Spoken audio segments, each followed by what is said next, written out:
Hello, I'm Little Friend. Say hello.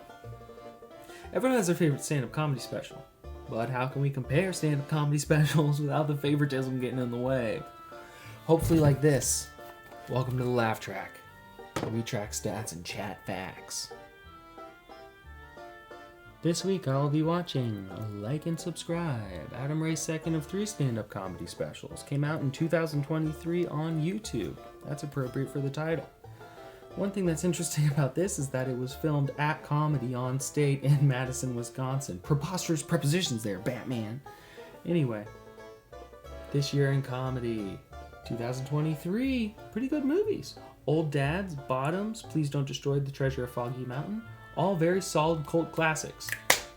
I gotta stop using solid. All very gaseous, all very liquid cult classic movies that I like a lot. Good movies this year.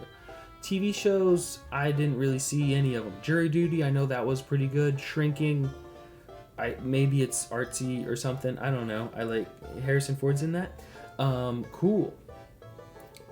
Also, in 2022, we started to get a different metrics system, apparently, or tracking system for the gross ticket sales. So I have way more stats now. But look at that. We got Bert Kreischer, we got Kevin Hart, and we got Dave Chappelle on that list with way more stats in the ticket sales than I'm used to getting.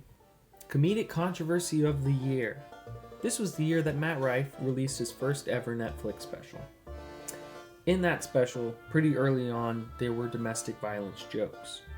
The thing about that is that it was such a heavily anticipated comedy special, and the jokes were so early on in the special that it was a little bit funny to see how fast from the time that he released the special to the time that there was backlash to the special. It was literally minutes. An hour-long special, backlash in minutes. That's what I think is very notable about this. Lastly, before we get to the laughs, was there an intro? No intro. There were graphics. Intro? No. And now we can get to the laughs. Finally. Adam Ray comes out on stage, and he is a club comic, if I've ever seen one, that is. I mean, down to the stereotypes even. He's doing that joke where it's like, you love to drink here, don't you? Insert city name. And then the crowd goes crazy because they do love to drink there, don't they? In that city name. Also, I mean, there can't be a bigger stereotype for a club comic, but 10 minutes to open the show on airline food, airline travel, cheap airlines, the exit row on airlines, the stewardesses, etc. Not that it's a bad thing. I mean, he stays on top of the audience, lots of laughs here.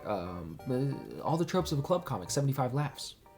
Minutes 11 to 20 is a good example of Adam Ray's just onslaught of taglines and jokes and observations and onomatopoeias and details and characters and voices and impressions, and he's little Buddy the Elf throwing snowballs of jokes at your face and such.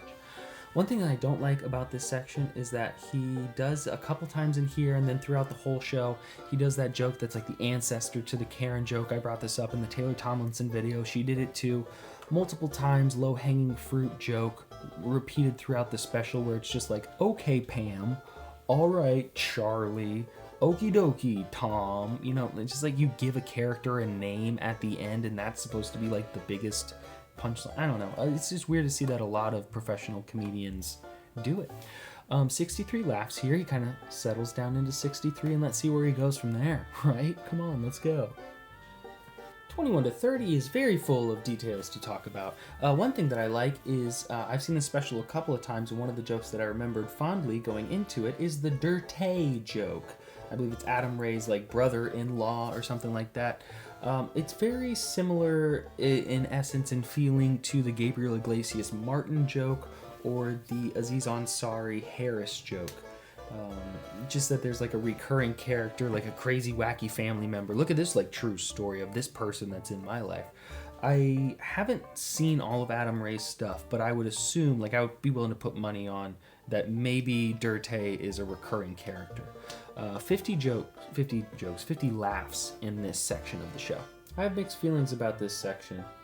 On one hand, this is maybe the best section for technical mastery, and on the other hand, this is probably the worst section for writing. It's all lowest hanging fruit stuff that's just getting him to springboard into another impression, just like really forcing segues into the next impression. I like that all the impressions are grouped together here. That's cool. You know, you get the Dr. Phil, you get the Biden, you get the Trump. What I don't like is that it's all just, you know, Biden's old. It's all the Jimmy Kimmel jokes. You're like, Trump's a bad person. Wow, crazy. 54 laughs here. How about that? 54 laughs. 41-49, closing us out. Adam shows off his comedic chops by rolling with the punches when an audience member kind of like leads him down a tangent into some material that he wasn't doing. Pretty cool to see in a special, not something that you often see. We also get a dirty callback, just kind of solidifying what I think is probably a recurring character in maybe another special. 35 laughs here. Not as much as other 10-minute segments. This one isn't a full 10 minutes. It is a little bit less in the laughs per second than some of the other parts of the show, though. Those were the laughs. Now let's get to the stats. Starting out as always with the bad words, total 82. That's above average, but not the most I've seen. From the big four, leading the way, fuck. Classic club comic. From the eclectic bunch, it is, how you say, it is pussy? Yes, no. Laugh total, 277. That comes from a total time speaking of 47 minutes, 30 seconds. Gives us a laughs per minute of 5.83 and a laughs per second of that number. Just a bit outside of that 0.1 club that nobody has ever cared about, but I'm going to start. 0.1 club! Those were the stats that I just shared, and now it's time that we compared. Nothing's really changed. It's still new in town, live in Austin. Shane Gillis. Maybe next week.